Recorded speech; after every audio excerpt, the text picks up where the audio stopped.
नमस्कार दोस्तों, आज हम लोग बात करेंगे रीट का जो थर्ड पेपर है उसमें पॉलिटी और ज्योग्राफी के जितने भी प्रश्न हैं उन प्रश्नों को लेकर। तो सबसे पहला क्वेश्चन था सुमेलित करने वाला। एक तरफ आपको स्थान दे रखा है और दूसरी तरफ आपको खनिज दे रखा है। तो पहला स्थान है अब्रक पहाड़। अब्रक पहाड़ से खनिज कौन सा निकलता है, तब हमारा आंसर हो जाएगा जिरकोनियम, यानी पहला सुमेलित हो जाएगा 2 से। दूसरा है डाली राजहरा। डाली राजहरा फेमस है लोहा एस्क के लिए। फिर तीसरा है आपका डेगाना। डेगाना फेमस है टंगस्टन के लिए। और बालाघाट ये प्रसिद्ध है मैंगनीज के लिए। यानी पहला जो है वो सुमेलित हो जाएगा 2 से, दूसरा सुमेलित हो जाएगा आपका 4 से, तीसरा सुमेलित हो जाएगा 1 से और चौथा सुमेलित हो जाएगा 3 से। यानी आंसर हो जाएगा हमारा 2, 4, 1, 3। तो ऑप्शन नंबर है आपके पास सी, 2, 4, 1, 3। ऑप्शन नंबर सी आपका सही आंसर हो जाएगा। अगला प्रश्न, यह भी सुमेलित करने वाला था। एक तरफ आपको खनिज दे रखा है और दूसरी तरफ उसकी खनन क्षेत्र या खान का नाम दे रखा है। तो सबसे पहले बात करते हैं पन्ना की। तो पन्ना राजस्थान में देवगढ़ और टिक्की क्षेत्र, यानी देवगढ़ राजसमंद और टिक्की उदयपुर में पाया जाता है। तांबड़े की यदि हम लोग बात करें तो राजमहल और राजगीर में पाया जाता है, टोंक जिले में। मैंगनीज की यदि हम लोग बात करें तो बांसवाड़ा के लीलवानी और कालाखूंट में पाया जाता है। और तांबा जो है वो आपका कोहलन और खेतड़ी झुंझुनू में पाया जाता है। यानी सुमेलित यदि हम लोग इसको करेंगे तो ए जो है वो आपका सुमेलित हो जाएगा 3 से, बी जो है आपका सुमेलित हो जाएगा 1 से, सी जो है वो आपका सुमेलित हो जाएगा 4 से और डी सुमेलित हो जाएगा 2 से। यानी 3, 1, 4, 2, 3, 1, 4, 2। ऑप्शन नंबर 1 हमारा सही आंसर हो जाएगा। अगला प्रश्न था, निम्न में से कौन सा लोहे का अयस्क नहीं है। अब लोहे के अयस्क की यदि हम बात करें तो लोहे के अयस्क थे मैग्नेटाइट, हेमेटाइट, लिमोनाइट और सिडेराइट। मैग्नेटाइट लोहे का अयस्क है, हेमेटाइट लोहे का अयस्क है और सिडेराइट लोहे का अयस्क है। लिग्नाइट जो है वो कोयले की एक किस्म है। यानी हमें किस्म बतानी थी कि लोहे की कौन सी किस्म नहीं है, तो आंसर हो जाएगा हमारा लिग्नाइट। अगला प्रश्न था, निम्न में से कौन सी धातु लोह धातु नहीं है। तो chromite, manganese, nickel, cobalt, tungsten, ये सारी की सारी जो है लोहे धातुएं हैं। बॉक्साइट जो है वो लोहे धातु नहीं है। आंसर हो जाएगा ऑप्शन नंबर बी। अगला प्रश्न, निम्न में से कौन सा सही सुमेलित नहीं है। एक तरफ आपको खनिज का नाम दे रखा है और दूसरी तरफ उससे रिलेटेड जिला दे रखा है। तो टंगस्टन का सर्वाधिक उत्पादन नागौर में होता है, तो पहला बिल्कुल सही सुमेलित है। फिर फेल्सपार जो है उसका उत्पादन अजमेर में होता है, यह भी बिल्कुल सही सुमेलित है। वोलेस्टोनाइट इसका उत्पादन सिरोही में होता है, बेलमगरा, ये भी सही सुमेलित है। और रॉक फॉस्फेट जो है उसका सर्वाधिक उत्पादन राजस्थान के उदयपुर ज़िले में होता है। जामरकोटड़ा की खाने जिसके लिए फेमस है, तो ये आपका असुमेलित हो जाएगा। ऑप्शन नंबर डी हमारा सही आंसर हो जाएगा। अगला प्रश्न है, वर्ष 2011 की जनगणना के संदर्भ में असुमेलित कौन सा है। तो ऑप्शन नंबर ए है आपका कि राजस्थान में ग्रामीण जनसंख्या का प्रतिशत 31.1%। पहला ही कथन आपका असुमेलित हो जाएगा, क्योंकि राजस्थान में ग्रामीण जनसंख्या जो है उसके प्रतिशत की यदि हम लोग बात करें तो राजस्थान में ग्रामीण जनसंख्या का प्रतिशत है 75.1। तो ऑप्शन नंबर 1 हमारा गलत हो जाएगा। ऑप्शन नंबर बी, राजस्थान में वर्ष 2001 की तुलना में वर्ष 2011 में जनघनत्व में वृद्धि 35 अंकों की हुई। तो ये बिल्कुल सत्य है, क्योंकि राजस्थान में 2001 में जनघनत्व था 165 और वर्ष 2011 में जनघनत्व हो गया 200। अब यदि आप इसका डिफरेंस निकालोगे तो आपके पास आएगा 35। तो ऑप्शन नंबर बी सही है। राजस्थान का लिंगानुपात 928 बिल्कुल सत्य है। और राजस्थान में भारत की 5.67% जनसंख्या निवास करती है, तो ये भी बिल्कुल सत्य हो जाएगा। यानी ऑप्शन नंबर ए असुमेलित छांटना था, तो ऑप्शन नंबर ए हमारा सही आंसर हो जाएगा। अगला प्रश्न, वर्ष 2011 की जनगणना के संदर्भ में कौन सा असुमेलित है। यानी इसमें भी हमें असुमेलित बताना है। तो भारत में सर्वाधिक जनसंख्या वाला राज्य, तो आंसर हो जाएगा यूपी, यानी बिल्कुल सही सुमेलित है। भारत में सर्वाधिक लिंगानुपात वाला राज्य, तो आंसर हो जाएगा केरल, जिसका लिंगानुपात लगभग 1084 है। न्यूनतम लिंगानुपात वाला राज्य पंजाब, तो ये कथन आपका गलत हो जाएगा, क्योंकि न्यूनतम लिंगानुपात वाला राज्य जो है उसका नाम है हरियाणा। तो ऑप्शन नंबर सी हमारा सही आंसर हो जाएगा। और भारत में सर्वाधिक जनघनत्व वाला राज्य बिहार हमारा सही आंसर हो जाएगा। 98 क्वेश्चन है, वर्ष 2011 की राजस्थान की जनगणना के संदर्भ में सुमेलित करो। यानी आपको राजस्थान की वर्ष 2011 की जनगणना के आंकड़े दिए हुए हैं और आपको इनको सुमेलित करना है। तो इनको जब सुमेलित करेंगे तो पहला ही आपका जो आंकड़ा है वो है न्यूनतम जनघनत्व। न्यूनतम जनघनत्व की यदि हम बात करें तो वो जैसलमेर में पाया जाता है, यानी न्यूनतम जनघनत्व ये सुमेलित हो जाएगा जैसलमेर से। सर्वाधिक लिंगानुपात हो जाएगा डूंगरपुर में। सर्वाधिक जनसंख्या तो हो जाएगी जयपुर में। और सर्वाधिक ग्रामीण लिंगानुपात तब आंसर हो जाएगा पाली। न्यूनतम जनघनत्व यानी जैसलमेर का जनघनत्व लगभग 17 है। सर्वाधिक जनसंख्या लगभग 66.2 लाख जयपुर की है। सर्वाधिक लिंगानुपात डूंगरपुर का, और सर्वाधिक ग्रामीण लिंगानुपात पाली का लगभग 1003। तो आंसर हो जाएगा हमारा ए जो है वो सुमेलित हो जाएगा 3 से, 2 सुमेलित हो जाएगा 1 से, यानी 3, 1, 4 और 2। ऑप्शन नंबर डी हमारा सही आंसर हो जाएगा। अगला प्रश्न, वर्ष 2011 की जनगणना के संदर्भ में असत्य कथन कौन सा है? यानी हमें असत्य कथन बताना था।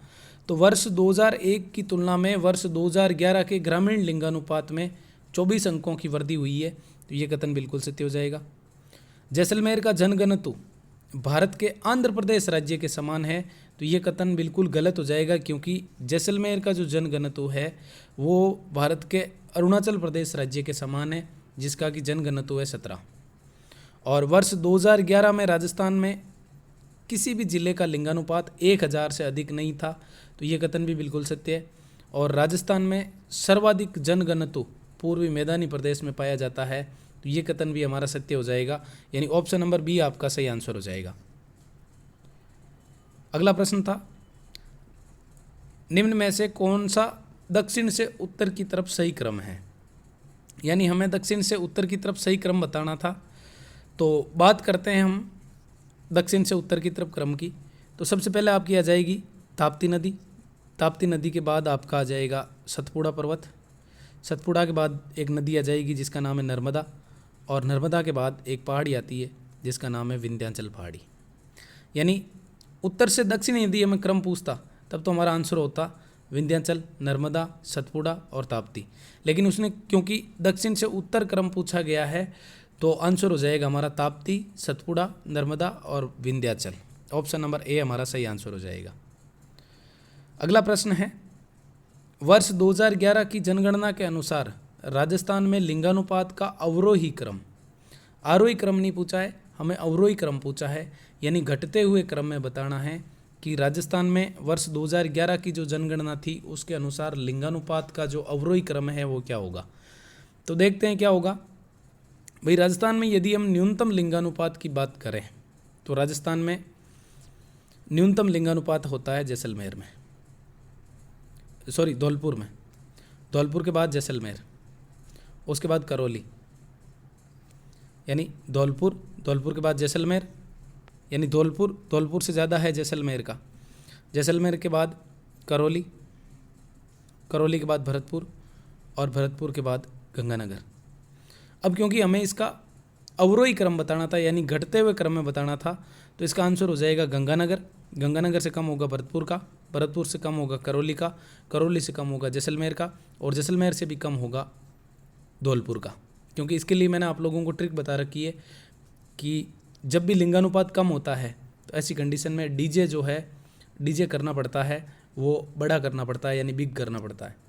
तो हमें क्योंकि इसका आरोही क्रम बताना था, तो इधर से स्टार्ट हो जाएंगे गंगानगर, फिर भरतपुर, फिर करौली, फिर जैसलमेर और फिर धौलपुर, यानी ऑप्शन नंबर सी हमारा सही आंसर हो जाएगा। मानसूनी वर्षा की विशेषता नहीं है, यानी नीचे मानसूनी वर्षा की विशेषताएं दी गई है, तो उनमें से कौन सी ऐसी विशेषता है जो मानसूनी वर्षा की नहीं है? तो पहला ऑप्शन है मौसमी वर्षा, बिल्कुल सत्य है। अनिश्चित व अनियमित वर्षा, क्योंकि आपको पता है भारत में या राजस्थान में यदि हम वर्षा की बात करें तो मानसूनी वर्षा जो होती है उसकी नियमितता नहीं होती है, साथ ही साथ अनिश्चितता भी होती है कि किस वर्ष कितनी वर्षा होगी, इसके बारे में कुछ कहा नहीं जा सकता। वर्षा का असमान वितरण, यानी भारत में हर जगह वर्षा जो है उसका एक समान वितरण नहीं है, असमान वितरण है। और वर्षा होने वाले दिनों की संख्या की निरंतरता, ये हमारा बिल्कुल गलत हो जाएगा, क्योंकि ये विशेषता नहीं है। वर्षा कितने दिन होगी इसका हम कभी भी नहीं कह सकते कि भारत में इतने दिन वर्षा होगी ही होगी। हो सकता है कुछ दिन पूर्वानुमान लगाएं उससे ज़्यादा हो जाए, या हो सकता है उससे कम हो जाए। तो वर्षा के होने के दिन जो होते हैं उनकी निरंतरता भारत में फिक्स नहीं है। तो ऑप्शन नंबर डी जो है वो हमारा सही आंसर हो जाएगा। अगला प्रश्न है, 1000 मिलीबार रेखा गुजरती है, यानी 1000 मिलीबार रेखा जो है वो राजस्थान के किन किन राज्यों से गुजरती है? तो आंसर हो जाएगा सिरोही, उदयपुर, प्रतापगढ़ और झालावाड़। ऑप्शन नंबर ए हमारा सही आंसर हो जाएगा। फिर किस सदन का मुखिया उस सदन का सदस्य नहीं होता? तो सीधा सा फैक्चुअल क्वेश्चन था, राज्यसभा का सभापति। फिर मंत्रिपरिषद का आकार निर्धारण किस संविधान संशोधन के द्वारा किया गया? तो आंसर हो जाएगा 91वें संविधान संशोधन के द्वारा।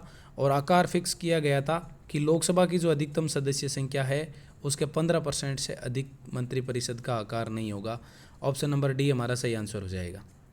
अगला प्रश्न, दल बदल के आधार पर निर्योग्यता का निर्धारण किया जाता है, यानी दल बदल के आधार पर जो निर्योग्यता होती है उसका निर्धारण कौन करता है? तो इसका निर्धारण लोकसभा में करेगा लोकसभा अध्यक्ष, और राज्यसभा में करेगा राज्यसभा का सभापति। यानी ऑप्शन बी और सी दोनों सही है, यानी ऑप्शन नंबर डी हमारा सही आंसर हो जाएगा। बी और सी दोनों सत्य है। अब दल बदल के अलावा बाकी जितनी भी अयोग्यताएं हैं उनका निर्धारण जो है वो निर्वाचन आयोग से परामर्श कर भारत के राष्ट्रपति के द्वारा किया जाता है। तो इस क्वेश्चन में क्योंकि हमें दल बदल का पूछा था, तो दल बदल का आंसर हो जाएगा लोकसभा में लोकसभा का अध्यक्ष और राज्यसभा में राज्यसभा का सभापति, यानी बी और सी दोनों सही है। अगला प्रश्न, असुमेलित है, यानी हमें देखना है कि इनमें से कौन सा असुमेलित है। एक तरफ आपको दे रखा है मृदा का प्रकार और दूसरी तरफ दे रखा है उसका क्षेत्र। तो भूरी मृदा बनास के अपुआ क्षेत्र में पाई जाती है, यानी ये बिल्कुल सत्य है। काली मृदा हड़ौती के पठार में पाई जाती है, ये भी बिल्कुल सत्य है। रेवरीना मृदा ये पाई जाती है राजस्थान के गंगानगर में, यानी ये असत्य हो जाएगा। और नवीन भूरी मृदा अजमेर और भीलवाड़ा, मैंने आपको बताया था नवीन भूरी नया है, इसका मतलब ये मृदा जो है अभी अभी बनी है। अभी अजमेर और भीलवाड़ा, यानी नवीन भूरी मृदा अजमेर और भीलवाड़ा में पाई जाती है, जबकि रेवरीना मृदा बीकानेर में नहीं पाई जाती है, ये गंगानगर में पाई जाती है, यानी ऑप्शन नंबर सी हमारा सही आंसर हो जाएगा। अगला प्रश्न, 5 डिग्री पूर्वी देशांतर पर दोपहर का 1 बजा हुआ है, तो 3 डिग्री पश्चिमी देशांतर पर समय क्या होगा? ये क्वेश्चन थोड़ा सा आपका देशांतर पे बेस्ड था, कैलकुलेशन पे बेस्ड था, यानी ये मान लेते हैं हम 5 डिग्री पूर्वी देशांतर। फिर ये आ गई हमारी 0 डिग्री देशांतर और ये आ गई 3 डिग्री पश्चिमी देशांतर। अब क्योंकि हम जो समय दिया हुआ है इससे पश्चिम दिशा में जा रहे हैं, इसका मतलब समय कम होगा। समय कितना कम होगा? तो यहाँ से अगर हम 3 डिग्री तक जाएंगे तो 5 5 और 3 8, यानी यहाँ जो समय है उससे 8 × 4 यानी 32 मिनट समय कम होगा। यानी एक में से यदि हम 32 मिनट को घटा लें, यानी 1 बजे हैं उसमें से अगर 32 मिनट को आप लोग माइनस करोगे तो आपके पास आंसर आएगा 12:28। ऑप्शन नंबर सी हमारा सही आंसर हो जाएगा। अगला प्रश्न, दैनिक गति या जिसको हम लोग कहते हैं परिभ्रमण गति, उसका प्रभाव नहीं है। दिन रात का बनना यानी दिन रात का निर्माण दैनिक गति के कारण होता है। पृथ्वी का ध्रुवों पर चपटा होना यह भी दैनिक गति के कारण होता है। ज्वार भाटों की स्थिति में परिवर्तन, क्योंकि दैनिक गति के कारण ज्वार भाटों की जो स्थिति है यानी ऊंचाई परिवर्तित होती रहती है, तो ये भी दैनिक गति के कारण है। लेकिन ऋतु परिवर्तन जो है वो पृथ्वी के परिक्रमण या पृथ्वी की वार्षिक गति के कारण है। ऑप्शन नंबर डी हमारा सही आंसर हो जाएगा। अगला प्रश्न, परवन परियोजना का संबंध है यानी परवन परियोजना किस जिले से संबंधित है, तो आंसर हो जाएगा 12। ऑप्शन नंबर ए हमारा सही आंसर हो जाएगा। अगला प्रश्न, कौन सी विद्युत परियोजना की विद्युत का संपूर्ण हिस्सा राजस्थान को मिलता है, तो इसका आंसर हो जाएगा माही परियोजना, ऑप्शन नंबर बी। क्योंकि माही परियोजना आपको पता हो तो राजस्थान और गुजरात की संयुक्त परियोजना है। राजस्थान का हिस्सा है 45% जल में और गुजरात का हिस्सा है 55%।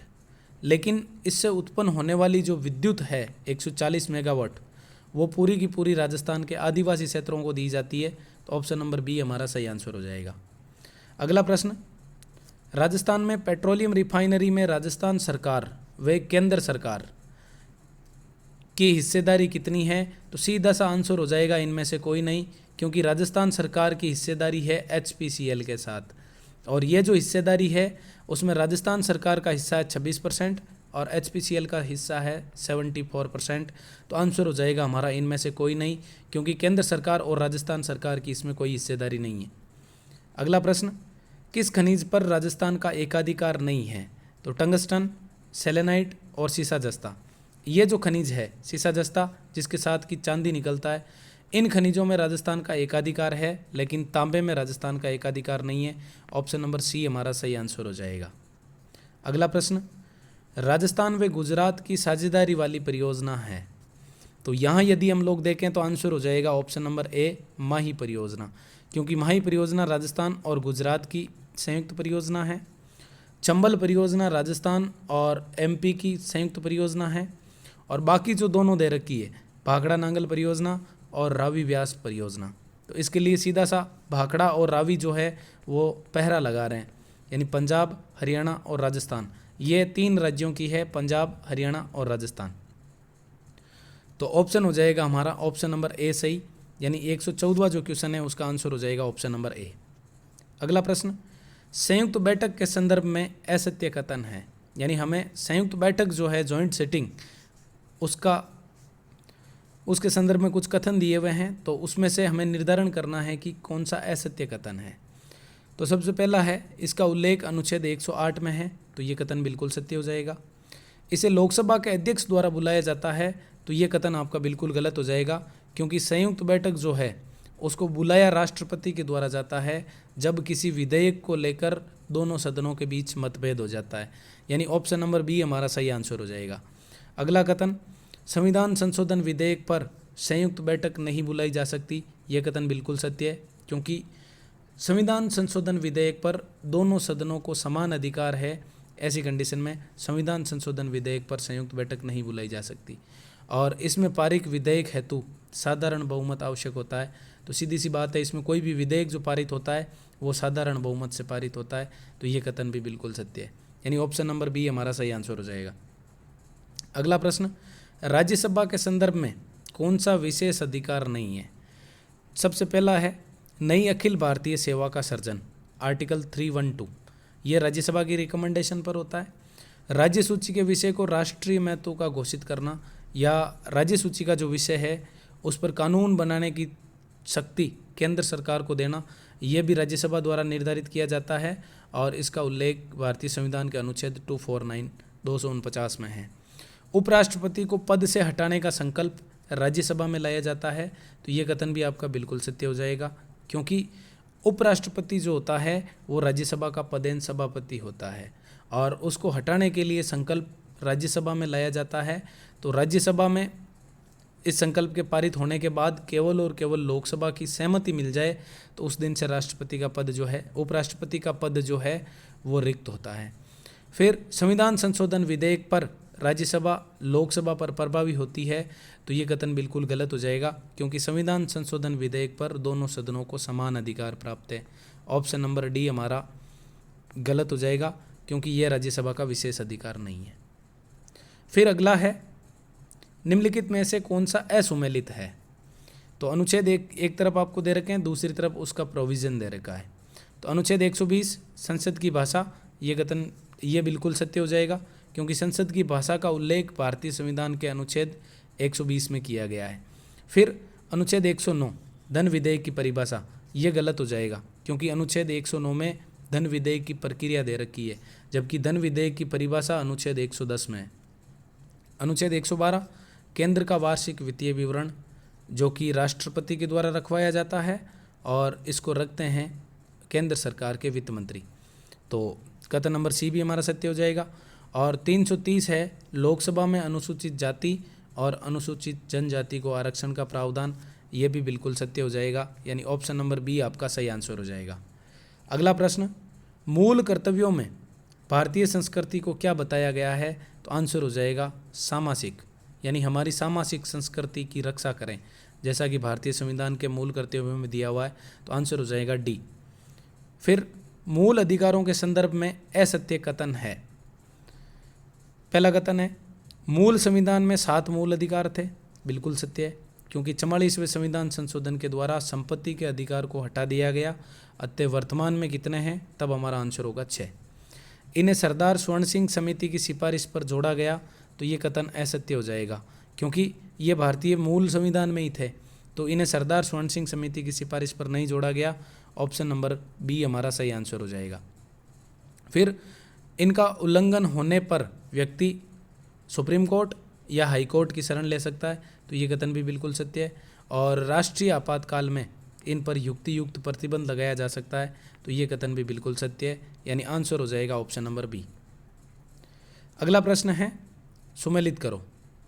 एक तरफ आपको प्रोविज़न दे रखा है और दूसरी तरफ आर्टिकल दे रखा है। तो पहला है प्रेस की स्वतंत्रता। प्रेस की स्वतंत्रता जो है वो आपकी वाक और अभिव्यक्ति की स्वतंत्रता में आती है, यानी ये सुमेलित हो जाएगा अनुच्छेद 19 से। प्राण व दैहिक स्वतंत्रता, ये अनुच्छेद 21। समान नागरिक संहिता, ये अनुच्छेद 44। और ग्राम पंचायतों का गठन, ये हो जाएगा अनुच्छेद 40।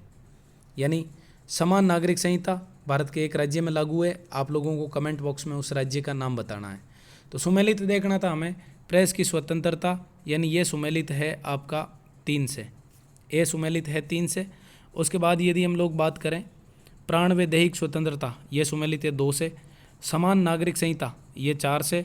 और ग्राम पंचायतों का गठन, ये 1 से, यानी 3 2 4 1, 3 2 4 1। ऑप्शन नंबर सी हमारा सही आंसर हो जाएगा। अगला प्रश्न, निम्नलिखित में से कौन सा असुमेलित है? एक तरफ आपको प्रावधान दे रखा है और दूसरी तरफ उससे रिलेटेड आर्टिकल दे रखा है। तो पहला ही है सरकारी नौकरियों में आरक्षण, तो ये अनुच्छेद 15 में नहीं है, ये अनुच्छेद 16 में है। कथन पहला ही असुमेलित हो जाएगा। अस्पृश्यता का अंत अनुच्छेद 17 में है।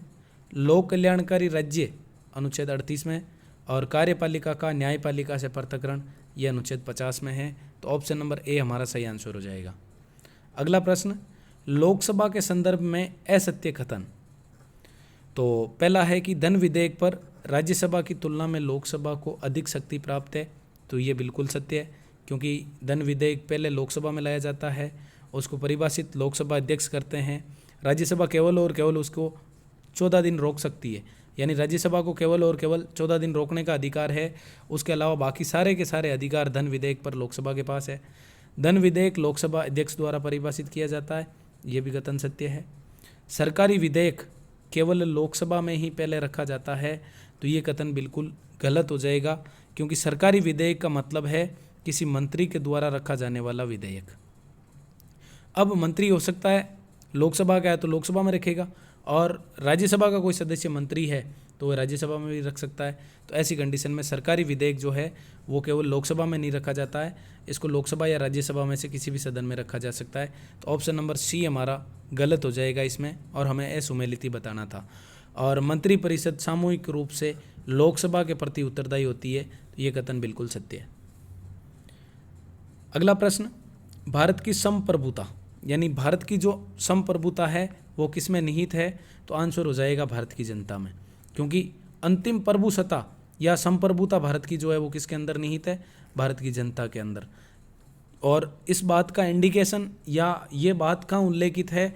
तो ये बात भारतीय संविधान की प्रस्तावना में जो पहले ही शब्द हैं, हम भारत के लोग, यानी इसका मतलब हम भारत के लोग शब्द जो है वो इंडिकेट करते हैं कि भारत की जो संप्रभुता है या भारतीय संविधान का जो शक्ति स्रोत है वो भारत के लोग है, कोई और नहीं। तो ऐसी कंडीशन में भारत की जो संप्रभुता होगी वो भारत की जनता में निहित होगी।